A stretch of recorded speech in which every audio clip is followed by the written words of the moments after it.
ایک ایسی عدالت میں پہنچتا ہوں، اللہ رب العزت والجلال نے قرآن پاک کی آیات کو پڑھنے، اس کو لوگوں کو پڑھانے، درس و تدریس کے فریضے کو انجام دیتے ہوئے قرآن کی ترجمانی اور بیانات کے ذریعے سے، تدریس کے ذریعے سے، وعظ و نصیحت کے ذریعے سے، جمعے کے خطبے کے ذریعے سے آج اطراف میں اور اتر پردیش کے مختلف اضلاع میں اللہ رب العزت والجلال نے اس کے باہر بھی آپ کو ملک کے گوشے گوشے میں آپ کی آواز پہنچ رہی ہے قرآن کی ترجمانی کرتے ہوئے، اور بہت ہی عظیم ادارہ مدرسہ جامعہ جلیلیہ فرقانیہ جو اتنا عظیم الشان ادارہ ہے جرول کا، اس ادارے میں استاد حدیث اور شیخ الحدیث ہمارے بیچ تشریف فرما ہے۔ انتہائی ادب و احترام کے ساتھ اس وقت میری مراد حضرت مولانا مفتی محفوظ الرحمان صاحب قاسمی جرولی ہمارے بیچ تشریف فرما ہے۔ میں بہت ادب کے ساتھ حضرت والا سے گزارش کروں گا، آپ لوگ جو کھڑے ہیں، آپ لوگ ادھر کرسیاں خالی ہیں، ان کرسیوں پہ آ کر کے بیٹھ جائیں۔ آپ کا یہ پروگرام نور عالم بھائی کی دل کی آواز مشارہ میڈیا پر لائیو نشر کیا جا رہا ہے۔ آپ کے گاؤں کے لوگ جو باہر ہیں، دبئی میں ہے، سعودی میں ہے یا ممبئی وغیرہ میں ہے، جہاں بھی کام کرتے ہیں وہ اس پروگرام کو لائیو دیکھ رہے ہیں، اور ان کا بھی میں شکریہ ادا کرتا ہوں۔ اس لیے ایک بار پھر ماحول تیار کرتا ہوں، ساحل میں ملے گا نہ سفینے میں ملے گا، ساحل میں ملے گا نہ سفینے میں ملے گا، ارے بچین ملے گا تو مدینے میں ملے گا، بچین ملے گا تو مدینے میں ملے گا۔ اور جس نور سے بکھری ہے صداقت کی شعائیں، قاری عالم صاحب، جس نور سے بکھری ہیں صداقت کی شعائیں، وہ نور ابو بکر کے سینے میں ملے گا، وہ نور ابو بکر کے سینے میں ملے گا۔ اس وقت انتہائی ادب و احترام کے ساتھ میں گزارش کر رہا ہوں، ملتمس ہوں حضرت مولانا مفتی محفوظ الرحمان صاحب قاسمی سے آپ تشریف لائیں اور اپنے ناصحانہ کلمات سے ہم تمام سامعین کو، علماء کرام کو، حفاظ اذان کو، پردہ نشین خواتین اسلام کو مستفید فرمائیں۔ السلام علیکم ورحمۃ اللہ وبرکاتہ۔ الحمدللہ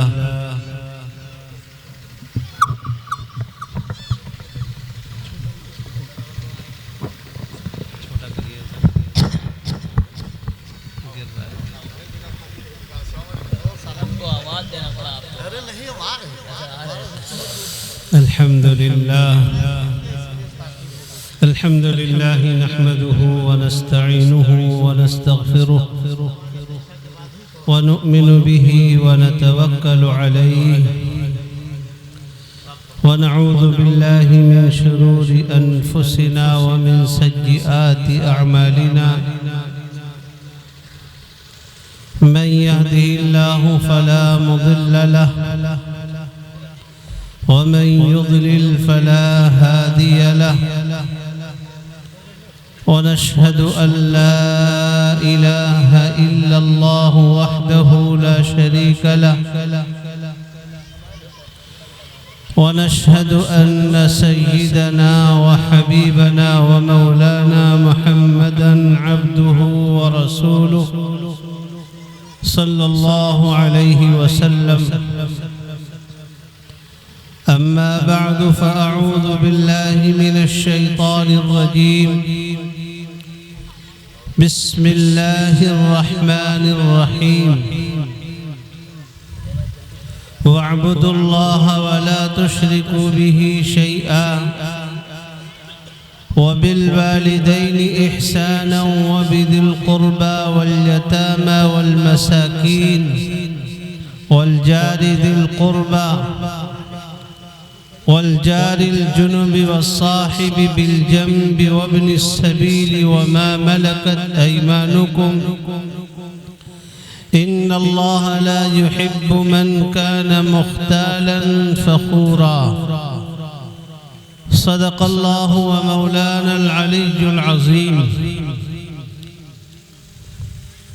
لائق صد احترام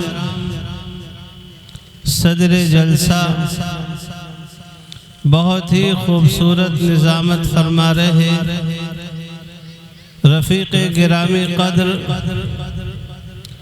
حضرت مولانا محمد قاسم عثمانی صاحب اور اسٹیج پر جلوہ افروز انتہائی باوقار علماء کرام، بزرگوں، دینی اسلامی بھائیوں، باعزت ماؤں اور بہنوں،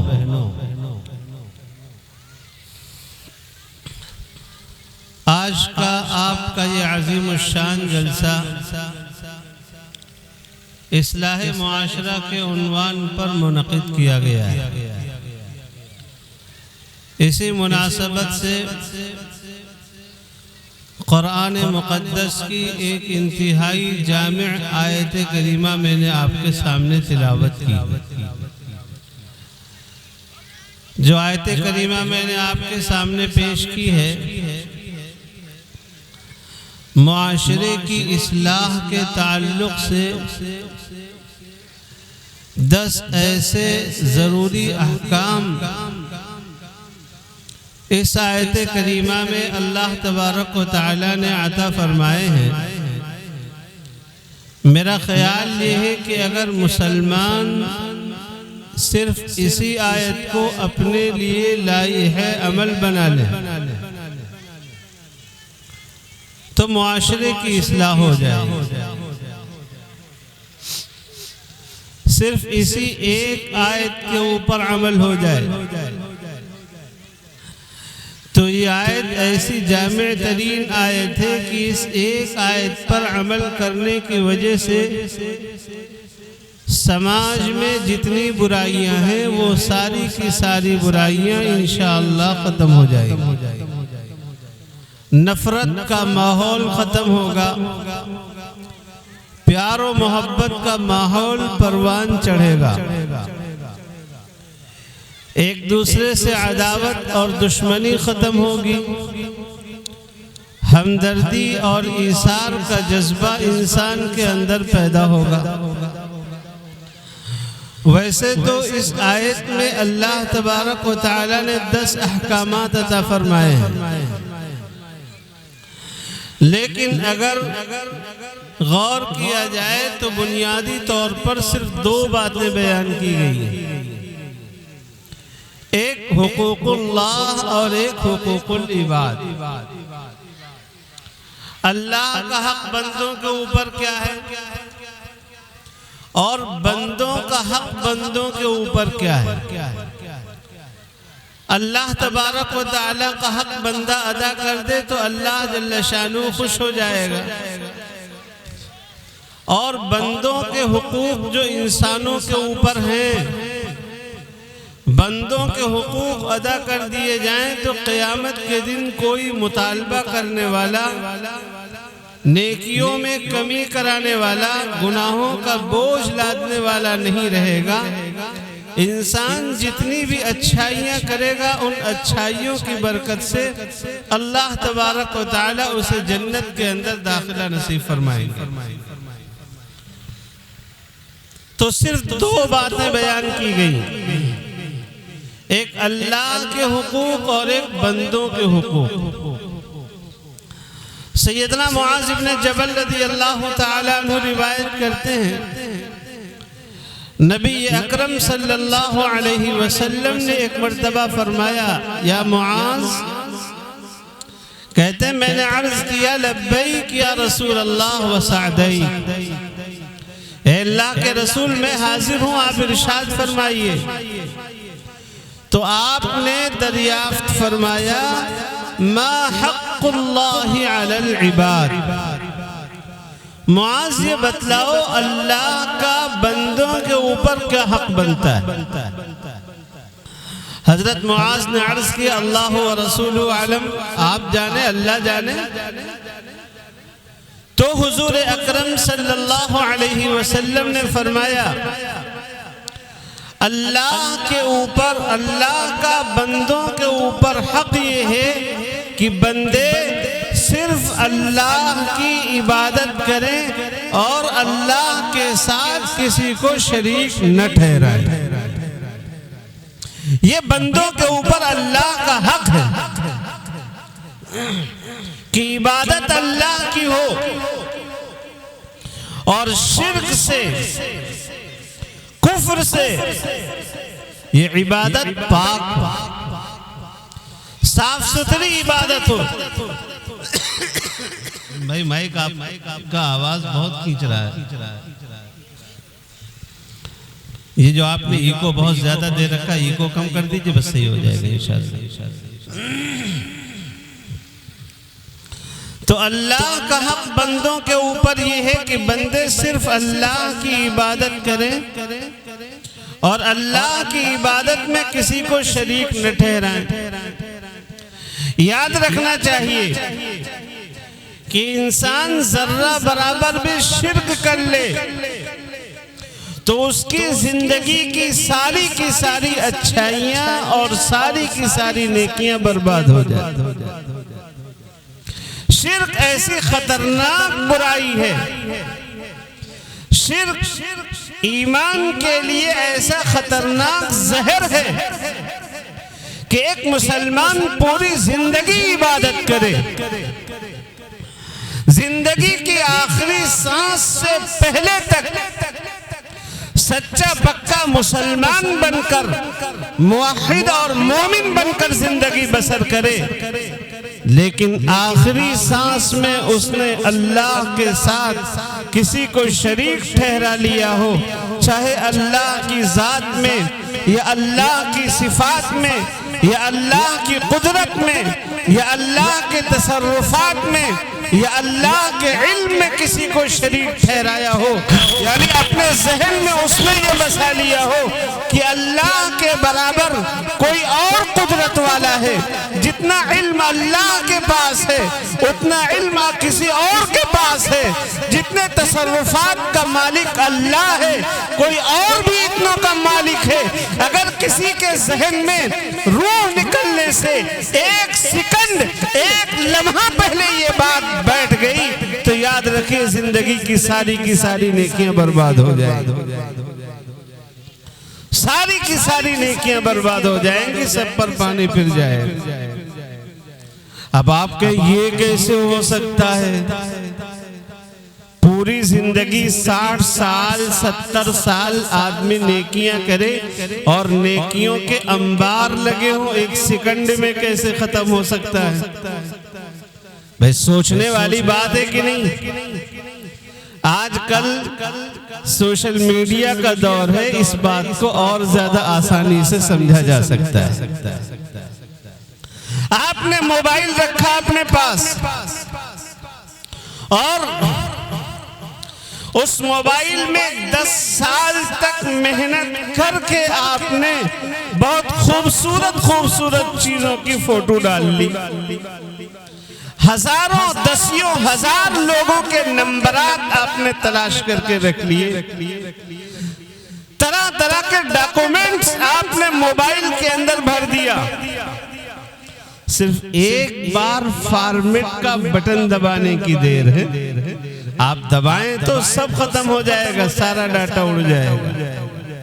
تو جیسے موبائل سے ایک بٹن دبانے، ایک جگہ کلک کرنے کی وجہ سے دسیوں سال کا ڈاٹا ختم ہو سکتا ہے، اسی طرح انسان کی زندگی میں جتنی بھی اچھائیاں ہوں، حج ہو، زکوٰۃ ہو، نمازیں ہوں، روزے ہوں، خیرات ہو، بھائی چارہ ہو، امداد ہو ایک دوسرے کی ساری اچھائیاں ہوں، لیکن ایک لمحے کے لیے وہ شرک کر لے، اللہ تبارک و تعالی اس کو برباد کر دے۔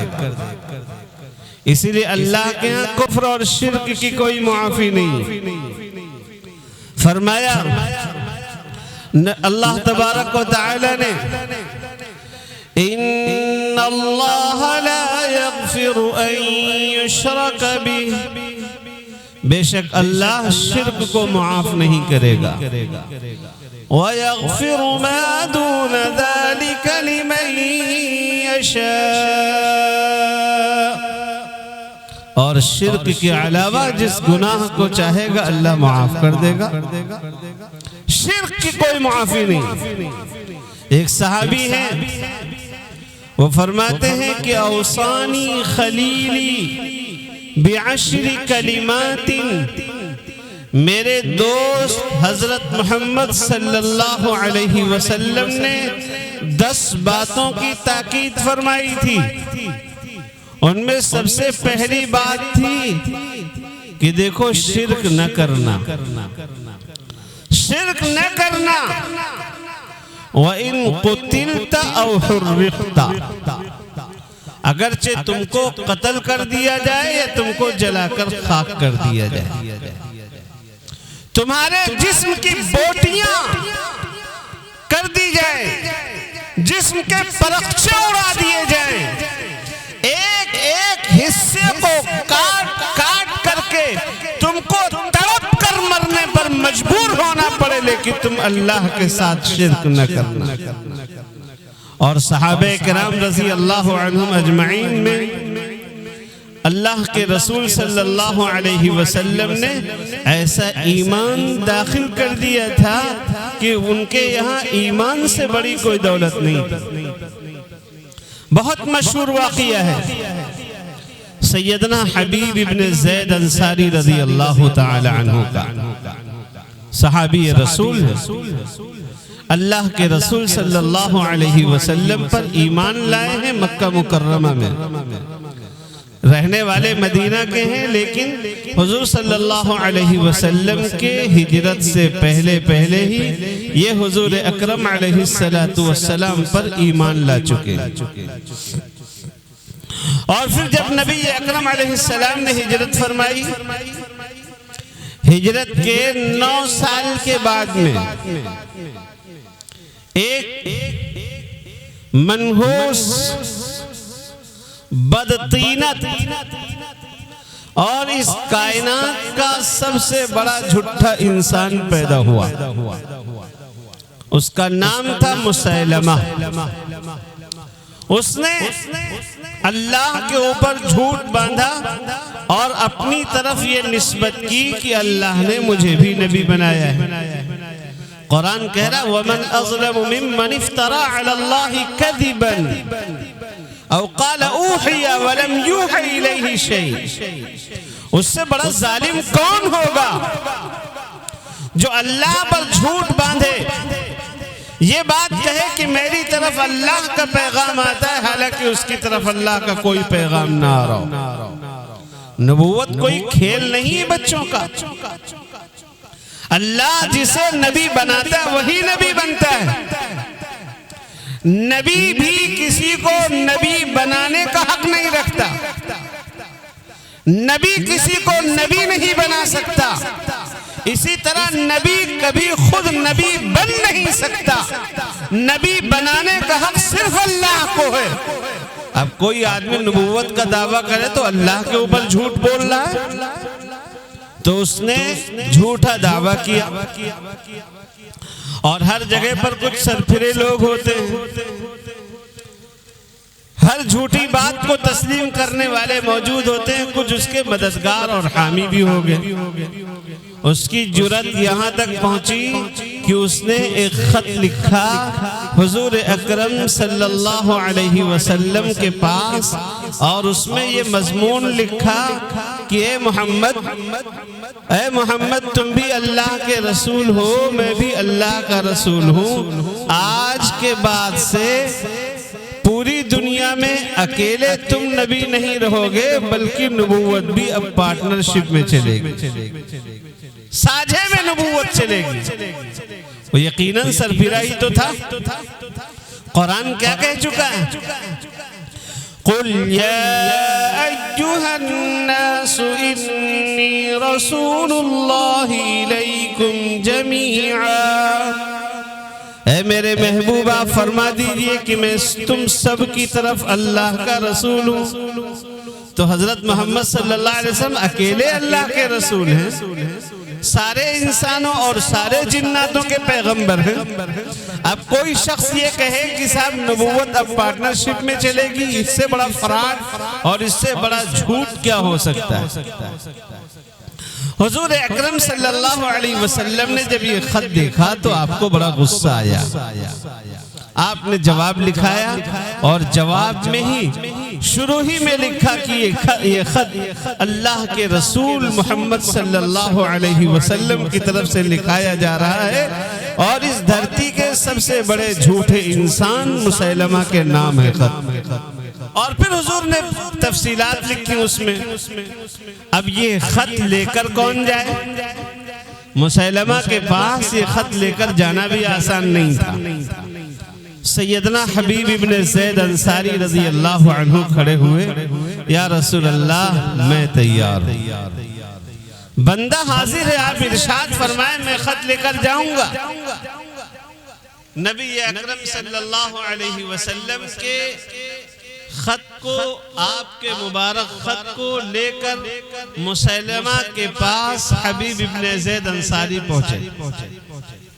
جب مسیلمہ نے خط پڑھا تو مسیلمہ کو خط پڑھتے ہی غصہ آ گیا۔ اس نے تو سوچا تھا کہ شاید یہ بات مان لی جائے گی، لیکن مسیلمہ کو خط پڑھتے ہی غصہ آ گیا۔ اب اس نے آرڈر کیا دیا کہ جو خط لانے والے ہیں یعنی حبیب ابن زید، ان کو جیل کی سلاخوں کے پیچھے ڈال دیا جائے، اور جیلر سے کہہ دیا کہ رات بھر ان کی پٹائی کرنا، اتنا مارنا کہ کل جب دربار لگے تو ہم جو کچھ ان سے کہلوانا چاہیں وہ یہ کہہ دیں۔ کہتے نا مار کے آگے تو بھوت بھی بھاگتا ہے۔ تو حضرت حبیب ابن زید کو قید کر لیا گیا، رات بھر پٹائی کی گئی، صبح کو بدن مار کی وجہ سے پھولا ہوا۔ جب مسیلمہ کا دربار لگا، اب دربار میں اس حال میں حاضر کیے جا رہے ہیں کہ پیروں میں بیڑیاں پڑی ہوئی ہیں، ہاتھ میں ہتھکڑی ہے، اور اس طرح مسیلمہ کے دربار میں لائے گئے۔ دربار لگا ہوا ہے اور وہ مغرور اور متکبر انسان مسیلمہ بیٹھا ہوا ہے، جلاد سامنے تلوار لیے کھڑا ہے کہ اگر ذرا سی بات ادھر ادھر ہو فوراً گردن اڑا دی جائے۔ مسیلمہ نے پوچھا اتشہد ان محمد رسول اللہ، یہ بتاؤ محمد صلی اللہ علیہ وسلم کو اللہ کا رسول مانتے ہو؟ اب جو حضور کی محبت میں رات بھر مارا گیا ہو، اس کے سامنے نبی کا نام آ جائے، محبت سے دل مچل اٹھا اور بڑے جوش میں آ کر کہا ہے ہاں وہ تو اللہ کے سچے پیغمبر۔ مسیلمہ نے پلٹ کر سوال کیا مجھے بھی اللہ کا رسول مانتے ہو؟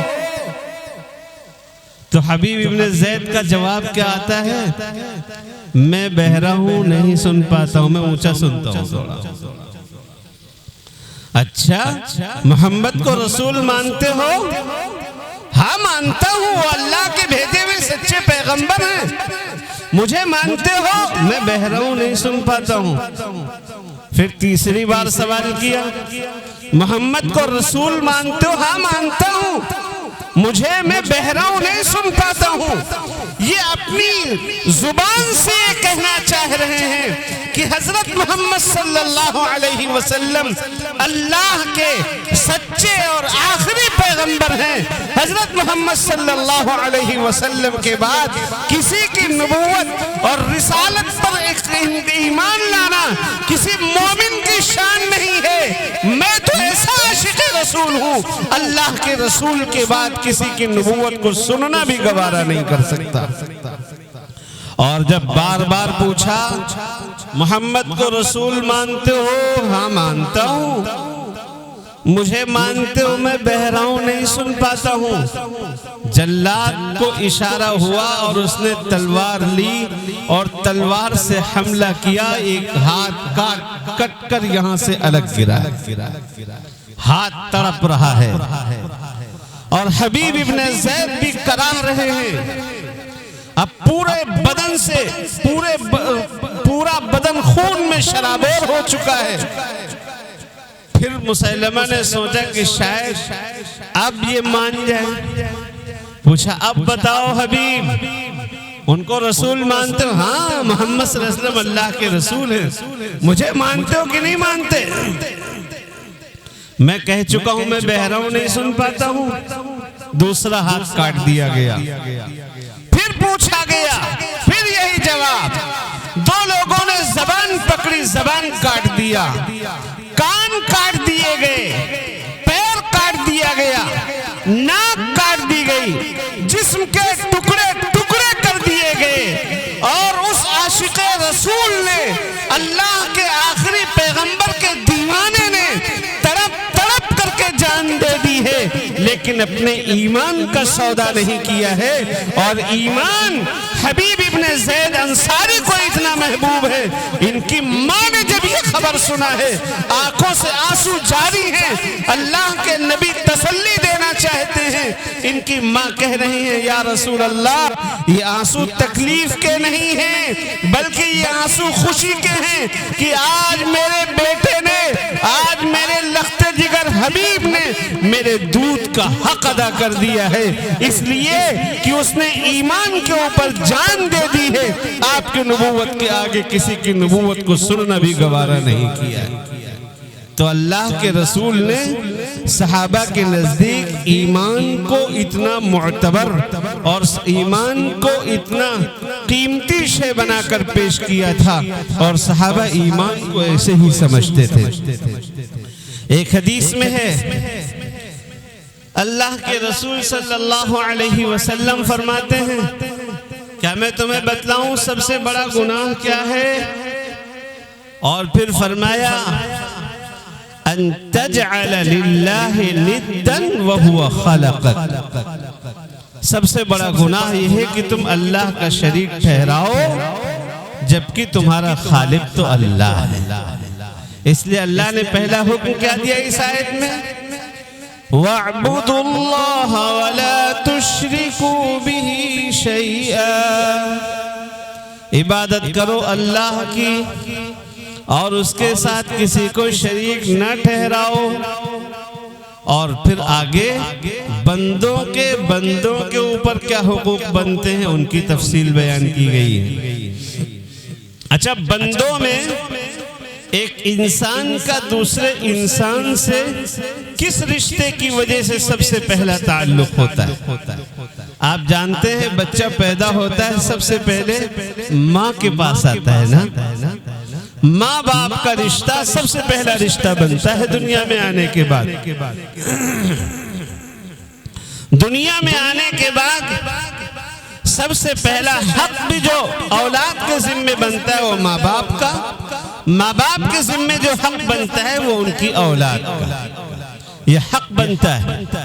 اس لیے اللہ نے آگے فرمایا وَبِالْوَالِدَيْنِ إِحْسَانًا. ماں باپ کے ساتھ اچھا سلوک کرو اچھا برتاؤ کرو. ماں باپ اللہ کی ایسی بیش بہا نعمت ہے.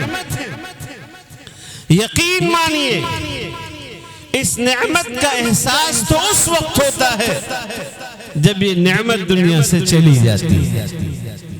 سارے رشتے کئی ہو سکتے ہیں. ایک آدمی کے 10 بھائی ہو سکتے ہیں 10 بہنیں ہو سکتی ہیں. ایک بیوی کا انتقال ہو دوسری بیوی آ سکتی ہے. 10-20 بیٹے اور بیٹیاں ہو سکتی ہیں. سارے رشتے کئی ہو سکتے ہیں لیکن ماں اور باپ کا کوئی ثانی نہیں ہے. ماں بھی اکیلی ہوتی ہے اور باپ بھی اکیلا ہوتا ہے. یہی تو ہے رشتہ ماں باپ کا. اللہ تعالیٰ نے ماں باپ کے حقوق کو اپنے حق کے ساتھ بیان کیا ہے. فرمایا وَقَضَى رَبُّكَ أَلَّا تَعْبُدُوا إِلَّا إِيَّاهُ وَبِالْوَالِدَيْنِ إِحْسَانًا. آپ کے رب کا یہ فیصلہ آ چکا ہے کہ عبادت صرف اللہ کی ہو اور ماں باپ کے ساتھ اچھا سلوک ہو. إِمَّا يَبْلُغَنَّ عِندَكَ الْكِبَرَ أَحَدُهُمَا أَوْ كِلَاهُمَا اگر تمہاری زندگی میں تمہارے ماں باپ دونوں بوڑھے ہو جائیں یا کوئی ایک بوڑھا ہو جائے فَلَا تَقُلْ لَهُمَا اُف، تو ان کو اف نہ کہو. بڑھاپے میں انہیں اف نہ کہو. خاص کر کے بڑھاپے کو کیوں بیان کیا؟ اس لیے کہ جب تک ماں باپ کی کلائیاں مضبوط ہیں اس وقت تک اولاد کی خدمت کی زیادہ ضرورت بھی نہیں ہوتی، اور بچے بھی اس وقت ڈرتے ہیں کہ سب کچھ ابا کے ہاتھ میں اگر گھر سے نکال دیا تو کیا ہوگا.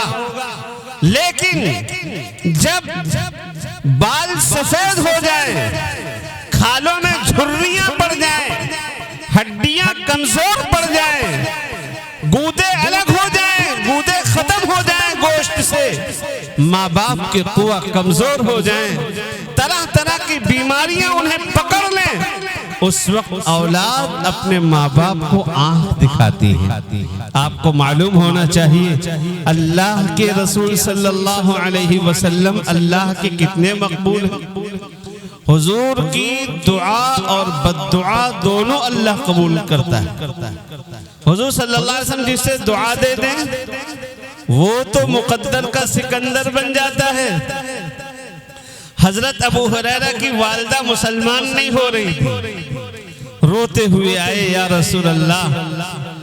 اب والدہ نے ایسی بات کہہ ڈالی ہے، دل اب پھٹ چکا ہے. آپ نے پوچھا ابو ہریرہ تم چاہتے کیا ہو یہ بتاؤ. یا رسول اللہ میں صرف یہ چاہتا ہوں کہ میری ماں کو ایمان مل جائے. آپ نے فرمایا اللہم اہدی ام ابی ہریرہ، الہی ابو ہریرہ کی ماں کو ہدایت دے دے. حضرت ابو ہریرہ فرماتے ہیں نبی کی زبان سے یہ الفاظ نکلے، میرے دل کو ٹھنڈک محسوس ہو گئی اور میں سمجھ گیا کہ اب تو میری ماں کے ایمان کی قبولیت کا وقت آ گیا ہے. میں گھر آیا کہ جا کر کم سے کم ماں کو اب ایمان کی دعوت دے دوں، ہو سکتا ہے اس دعوت کا اثر پڑ جائے میری ماں کے اوپر. لیکن گھر کا دروازہ بند تھا، اندر سے نہانے کی آہٹ محسوس ہو رہی تھی. میں نے جب دروازہ کھولنا چاہا تو ماں یقیناً نہا رہی تھی، اور ماں نے کہا ابو ہریرہ وہیں ٹھہر جا، ابھی دروازہ مت کھولنا. تھوڑی دیر کے بعد ماں نے جھٹ سے کپڑے پہنے، اور کپڑے پہننے کے بعد باہر ہی میں کھڑا ہوں اور ماں نے پکارا اے میرے بیٹے، او میرے لخت جگر ابو ہریرہ آ جا، تو روز مجھے ایمان کی دعوت دیتا تھا، آج تیرے دعوت دینے کی کوئی ضرورت نہیں ہے، آ جا، آج میں تیرے کلیجے کو ٹھنڈا کیے دے رہی ہوں. ابو ہریرہ نے دروازہ کھولا، ماں کی زبان سے نکلا ہے اشہد ان لا الہ الا اللہ واشہد ان محمدن عبدہ ورسولہ. یہ نبی کی دعا کا اثر، نبی کی دعاؤں میں اثر ہے. تھوڑی سی کھجوریں ہیں، اللہ کے نبی ابو ہریرہ کو دعا دے رہے ہیں اے اللہ اس میں برکت ڈال دے. حضرت ابو ہریرہ کہتے ہیں نبی کی دعاؤں کا اثر یہ رہا جب تک حضور دنیا میں زندہ رہے ہیں میں اس تھیلی سے کھجور کھاتا بھی رہا اور مجھے جو بھی ملا میں اس کو کھلاتا رہا. حضور کا وصال ہوا، ابو بکر کی پوری زندگی یہ سلسلہ چلا، عمر کی پوری زندگی یہ سلسلہ چلا. عمر بھی 10 سال بادشاہ رہے ہیں مسلمانوں کے. حضرت عمر کی شہادت ہوئی، عثمان رضی اللہ عنہ 12 سال خلیفہ رہے ہیں. عثمان کی پوری زندگی میں اس تھیلی سے کھجوریں کھاتا رہا اور کھلاتا رہا. نہ کھجوریں کبھی کم پڑی ہیں، نہ کھجوریں کبھی خراب ہوئی ہیں. لیکن حضرت عثمان کی شہادت کے بعد وہ تھیلی کہیں گم ہو گئی. اللہ کے رسول جسے دعا دیتے ہیں وہ کامیاب ہو جاتا ہے، اور جس کو بد دعا دیتے ہیں وہ برباد ہو جاتا ہے. تو آپ چاہتے ہیں کہ اللہ کے رسول کی دعا مل جائے کہ نہیں چاہتے؟ بھئی اس گاؤں کے لوگ کوئی تو بد دعا نہیں چاہتا ہوگا نا، کہ کوئی چاہتا ہے کہ نبی کی بد دعا ہمیں ملے. اور یاد رکھیے اللہ کے رسول جسے بد دعا دے دیتے ہیں ساری دنیا مل کر اس کو دنیا میں بچا نہیں سکتی نبی کی بد دعا سے، نبی کی بد دعا سے۔ فضائل اعمال میں آپ نے کتنی بار پڑھا ہوگا ابی ابن خلف کے بارے میں۔ ابی ابن خلف نے کیا کہا تھا جب لوگوں نے کہا جی پاگل آدمی ہے تو، تھوڑا سا نشان لگا، ہلکی سی خراش آئی ہے، تو اس نے کہا تھا تمہیں پتہ نہیں مجھے اتنی تکلیف ہے کہ اگر میں اس تکلیف کو تقسیم کر دوں تو سارے عرب والے ہلاک ہو جائیں، اور تمہیں پتہ نہیں ہے محمد نے کہا تھا میں تجھے ماروں گا، ان کے کہنے کے بعد اگر وہ تھوک بھی دیتے تو میں ہلاک ہو جاتا۔ تو حضور کی بد دعا کی بات ہے، اللہ کے رسول بد دعا دے رہے ہیں ایک آدمی کو، کس کو؟ خدا کرے ہم میں سے کوئی آدمی ایسا نہ ہو۔ کیا بد دعا دے رہے ہیں؟ بعدن لمن ادرک والدیہ عند الکبر احدہما او کلیہما فلم یدخلاہ الجنہ۔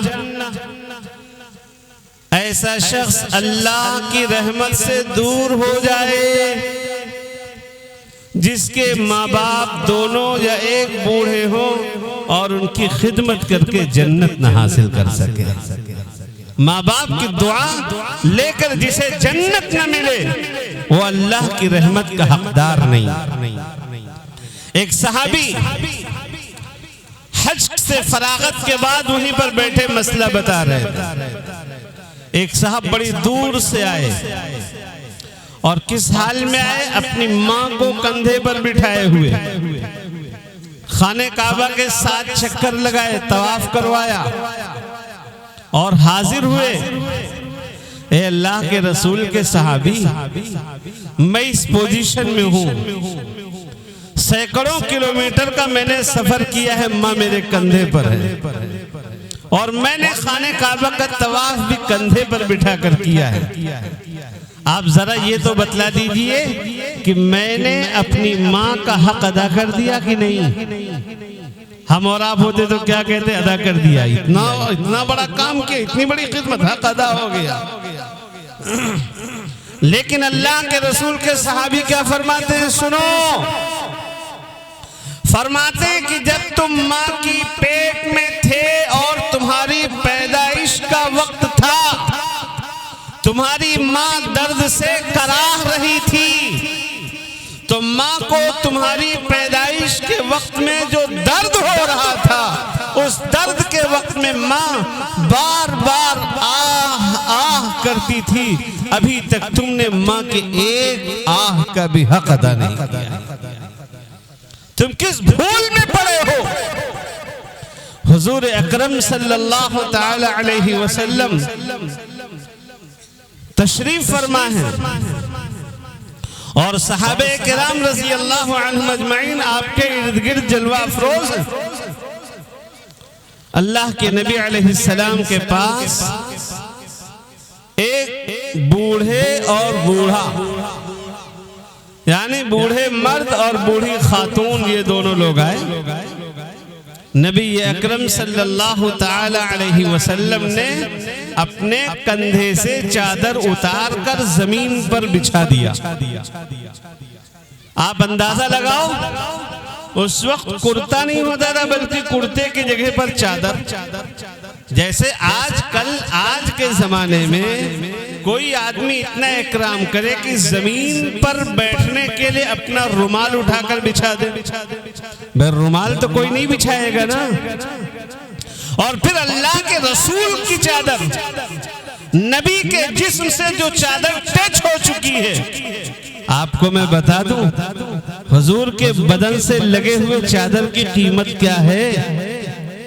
نبی اکرم علیہ السلام کے بدن سے لگا ہوا ایک جبہ اور اس جبے سے لگا ہوا ایک رومال حضور کے جسم سے نہیں لگا بلکہ نبی کے جسم سے لگا ہوا جبہ اور اس جبے سے ٹچ ہو چکا ہے رومال، وہ رومال دارالعلوم دیوبند میں رکھا ہے کئی شیشوں کے بیچ میں، اور پورے ملک سے مسلمان اور عقیدت مند جاتے اس رومال کی زیارت کرتے۔ کیوں؟ یہ رومال نبی سے نہیں لگا، بلکہ یہ رومال اس جبے سے منسلک رہا ہے جو جبہ نبی سے لگا ہوا ہے۔ تو نبی کی وہ چادر جو نبی کے ڈائریکٹ بدن کے اوپر لگی رہی ہو کتنی قیمتی ہوگی؟ نبی نے وہ چادر زمین پر بچھا دی۔ اب سب کو تعجب ہو رہا ہے، اللہ کے نبی یہ کس کے لیے چادر بچھا رہے ہیں؟ کس کے لیے بچھا رہے ہیں چادر؟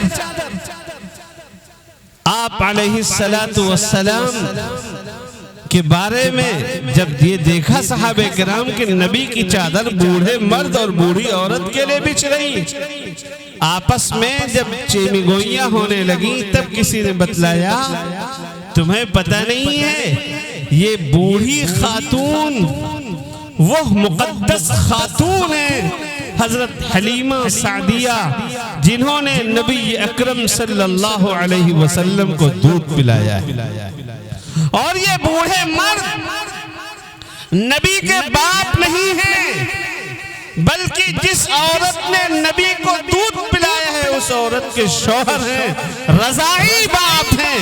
نبی اپنی رضاعی ماں اور اپنے رضاعی باپ کا اتنا احترام کرتے ہیں کہ ان کے لیے چادر بچھا دیتے ہیں۔ مسلمانوں، اے بھائی 5 منٹ رک جاؤ، 5 منٹ بس، 5 منٹ رک جاتے ذرا سا یار۔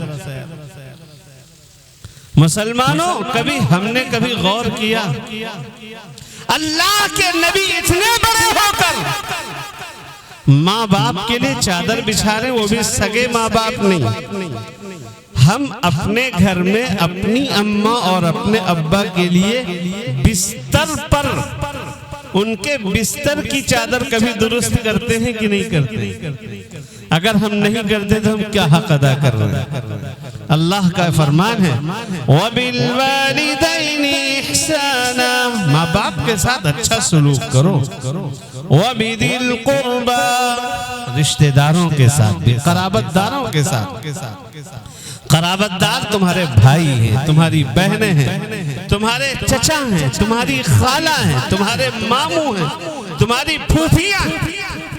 آج کل دوستوں سے بہت بنتی ہے لیکن چچا سے بول چال نہیں۔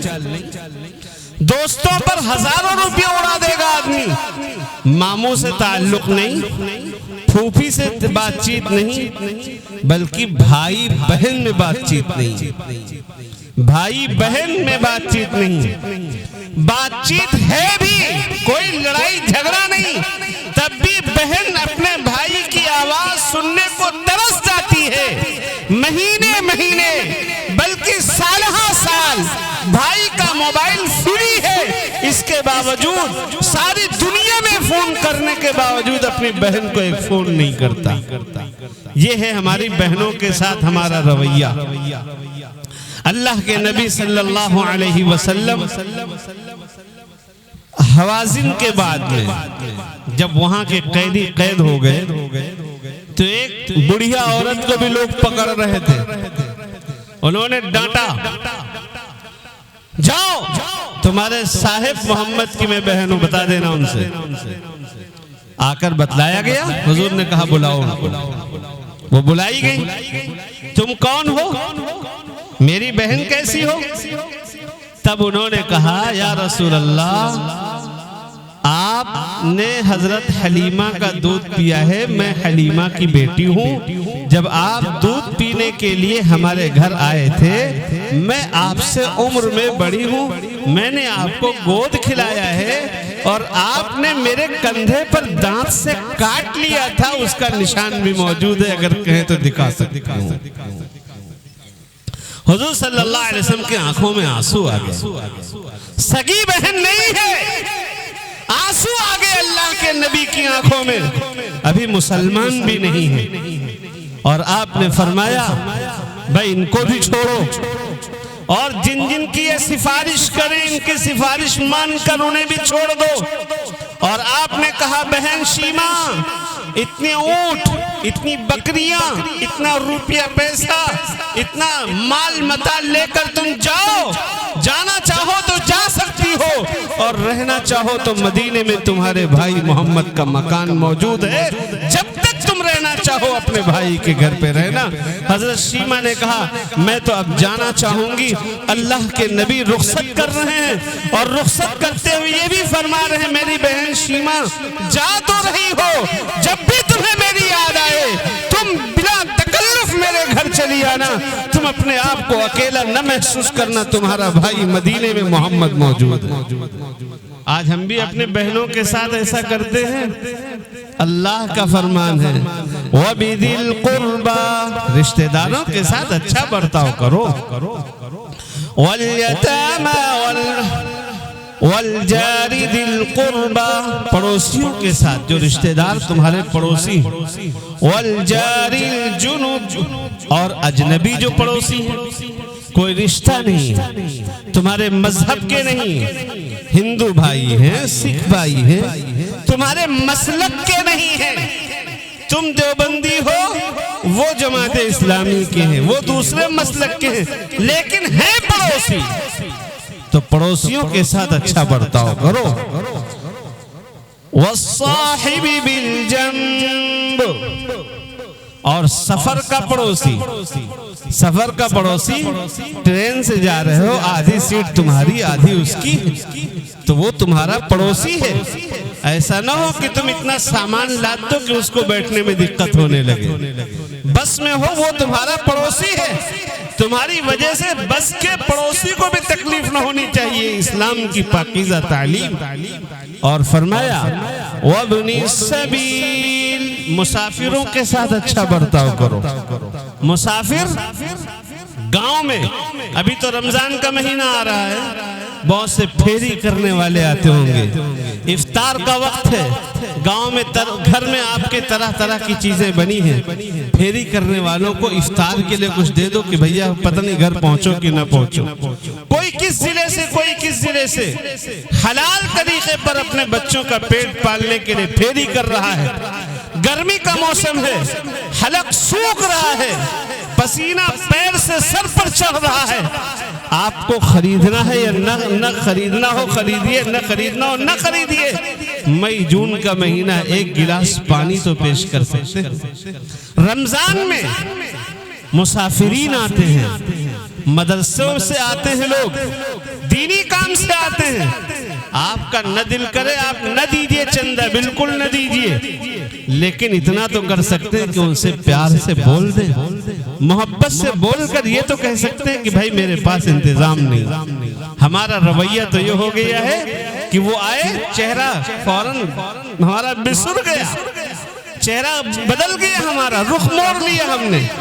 میرے بھائیوں، یہ اسلام کی تعلیم نہیں، اسلام یہ نہیں سکھاتا۔ وہ آ رہے آپ کے بچوں کے ایمان کو بچانے کے لیے محنت کرتے ہیں، آپ کے پیسے سے آپ کے بچوں کا ایمان بچا رہے ہیں، لیکن آپ منہ بسور کر ان کے سامنے بات کریں، یہ بات مناسب نہیں۔ اس لیے قرآن نے کہا وَابْنِ السَّبِيلِ، مسافروں کے ساتھ، وَمَا مَلَكَتْ أَيْمَانُكُمْ، اور اپنے ماتحتوں کے ساتھ جو تمہارے نوکر چاکر ہیں، نوکروں کے ساتھ بھی اچھا برتاؤ کرو، گالی سے بات نہ کرو، ان سے ڈانٹ ڈپٹ کر بات نہ کرو، وہ بھی انسان ہیں، پیار محبت کے ساتھ ان سے بات کرو۔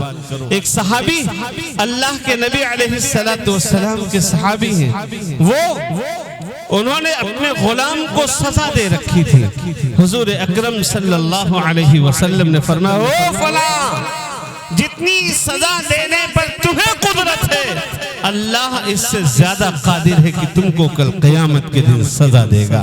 میرے بھائیوں، یہ قرآن کی آیت تھی جس میں اللہ تبارک و تعالیٰ نے اصلاح معاشرہ کو بیان کیا ہے۔ بس اسی بات پر میں اپنی بات مکمل کر رہا ہوں، ترجمہ کر کے اپنی بات مکمل فرمایا وَاعْبُدُوا اللَّهَ وَلَا تُشْرِكُوا بِهِ شَيْئًا، اللہ کی عبادت کرو، اس کے ساتھ کسی کو شریک نہ ٹھہراؤ۔ وَبِالْوَالِدَيْنِ إِحْسَانًا، ماں باپ کے ساتھ اچھا برتاؤ کرو۔ وَبِذِي الْقُرْبَى، اور رشتہ داروں کے ساتھ والجار ذی القربى والجار الجنب والصاحب بالجنب وابن السبيل واليتامى والمساكين والجار ذی القربى یتیموں کے ساتھ اچھا برتاؤ کرو، مسکینوں کے ساتھ اچھا برتاؤ کرو، رشتہ دار پڑوسیوں کے ساتھ اچھا برتاؤ، اجنبی پڑوسیوں ان کے ساتھ بھی، والصاحب بالجنب وابن السبیل وما ملکت ایمانکم، اور سفر کے پڑوسی تھوڑی دیر کا جو پڑوسی بن گیا ہو اس کے ساتھ بھی اچھا برتاؤ، اور مسافروں کے ساتھ بھی اچھا سلوک ہو، اور اپنے ماتحتوں کے ساتھ بھی اچھا سلوک ہو۔ ان اللہ لا يحب من كان مختالا فخورا، بے شک اللہ تبارک و تعالی گھمنڈی کو اور شیخی باز کو پسند نہیں کرتا، اللہ کو ان سے محبت نہیں ہوتی۔ اللہ پاک ہم سب کو عمل کی توفیق عطا فرمائے، آمین۔ وآخر دعوانا ان الحمدللہ رب العالمین۔